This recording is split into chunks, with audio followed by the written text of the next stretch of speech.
also want to bring in, Ambassador Pinak Chakravarty joining us on this broadcast. Ambassador Chakravarty, what do you see happen, the manner in which, of course, we'll get a lot more details when that India Today interview plays out at 9 p.m. tonight. By then, President Putin will already be in India. But Chinese, Wang Yi was also in Moscow. Jared Kushner and Steve Whitcoff were also in Moscow. And President Putin was meeting all of them almost one after the other at Kremlin. And then he gave this interview to India Today. How do you see the Chinese, the Americans, and the Russians in Kremlin? Well, I think there is a lot of exchanges that are going on between all these major countries. And I think the peace plan is getting priority there. How to tweak it, how to make Zelensky agree. These are some of the issues being discussed. And I think there is some light at the end of the tunnel that will emerge. Because I think people are now fed up. There's a lot of fatigue with this war. It is not helping any country. The sanctions are disrupting trade and oil trade. And oil is such a crucial input, energy input into the economies of both India and China. So I think these are some of the issues that's bothering everybody, including the Americans, I think, who are interested in more business, more commercial contracts. And by their disruptive and blackmailing diplomacy, they're trying to get that. They are trying to corner commercial contracts, etc. So that is the position. And I think something has to come out of it, because this can't go on, even though the Europeans want this war to go on forever. But I think that's not going to happen. Okay, my colleague Anjana with more details on President Putin's mind on this issue. Let's listen in. Basically वो तीन बातें बड़ी कह रहे थे। पहली बात, मतलब वो क्या ग्रोथ स्टोरी है विश्व की, वो क्या बड़े बड़े समूह है विश्व के देशों के जिसमें भारत जैसे देश की जगह नहीं है। दूसरी बात, उन्होंने साफ कहा कि अगर आपको आगे बढ़ना है तो ये वक्त नए वर्ल्ड ऑर्डर का है, मल्टीपोलैरिटी का है, अलग अलग देश अपने रिश्ते अपने संबंध देखेंगे, कोई किसी पर दबाव नहीं डाल सकता है। और तीसरी बड़ी बात मुझे लगता है जो सबसे बड़ी आज उन्होंने इस इंटरव्यू में कही है, वो साफ दिखा है कि वो चाहते हैं कि चाहे वो रशिया हो, चाइना हो, भारत हो, ये तीन देशों का त्रिकोण एक ऐसी शक्तिशाली त्रिकोण बने जो कि वाकई विश्व में नए पोल की तरह खड़ा हो जाए।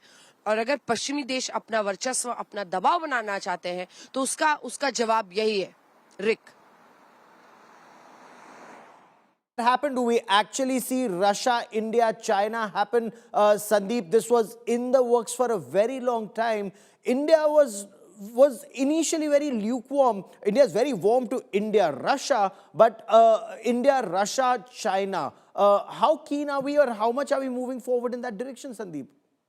Well, Gaurav, this is an idea that's been more than 2.5 decades old, but it so happens that in the recent past, events have actually forced us into accepting Russia and China. And, the way the US has pushed us, in fact, President Trump's actions, I think he is the greatest catalyst to ensure that we enter the Russia-China bloc, because we were very keen on a partnership with the United States, but we've seen how that has panned out in the last 6 or 7 months. So this is actually a fallout, I would say, of what the United States' actions and words and deeds have been in the last couple of months, where New Delhi believes that the United States can no longer be the kind of partner that we once thought they would be. And this is why Russia has been our time-tested partner. We have absolutely no differences with them. And if you see the language also, what Anjana has been talking about, what Geeta Mohan has been speaking of, how President Putin has absolutely no issues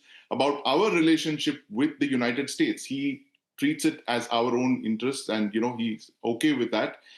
He's only keen about pushing India and Russia. And that is the kind of mature understanding that we see of leaders like President Putin and Prime Minister Modi, who for short-term gains Gaurav, don't torch decades of friendship there. Ties that have been built up over several decades, which is what President Trump has done with the kind of transactional behavior that we have seen. And Gaurav, this Russia, India, China would be a very powerful alternative, of course. But however, Yes. if I play the devil's advocate there, Marshal Kapoor, while Russia, India, China, maybe a concept that would mean how powerful Asian giants are. India believes that you can have two powerful Asian giants. China does not. China wants India to submit to China. The tensions at the borders, China's assistance to Pakistan, all of that, wouldn't that stall the rise of India, Russia, China together? You're absolutely correct, Gaurav, in your appreciation. In fact, I wrote an article just about a week ago after a lot of study and analysis. After Op Sindhur, the build-up of Chinese infrastructure along the LAC, along the Tibetan border and area around Galwan has gone up multifold. The Chumbi Valley, the Doklam, and the other areas which had temporary structures have now been converted. Their frontline fighter assets are being positioned across the border. And on one hand, we start direct flights. We have visas going. We have thaw in a relation. Then the media has put the elephant and dragon dance that has been coming up through the Chinese ambassador in all the forums that the two powers can coexist. But that on ground is something different, which I'm sure our leadership is aware and which I'm sure would be back of our mind. Now, the mistrust after 1962 till now with the Chinese cannot go off. And the support, which Sandeep was just mentioning with the Russians, also cannot go off. So I feel in this RIC rise, if it comes up, the Russia would be the pivot around which India will have to work, and Russia will have to be the counterbalance with the Chinese for India. And to a very large extent, that appears to be happening at the Shanghai Cooperation Organization meeting too. And I was reporting from Tianjin, but let me bring in Anjana once again into this conversation. Anjana, what else can we look at a key takeaway from that conversation? लेकिन हाँ, राष्ट्रहित की जो सोच Vladimir Putin के बारे में यहाँ रूसी जनता बताती है कि वो देश हित, क्योंकि देखिए ये एक परसेप्शन क्वेश्चन है। परसेप्शन क्वेश्चन है कि क्या व्लादिमीर पुतिन सिर्फ रूस की सोचते हैं।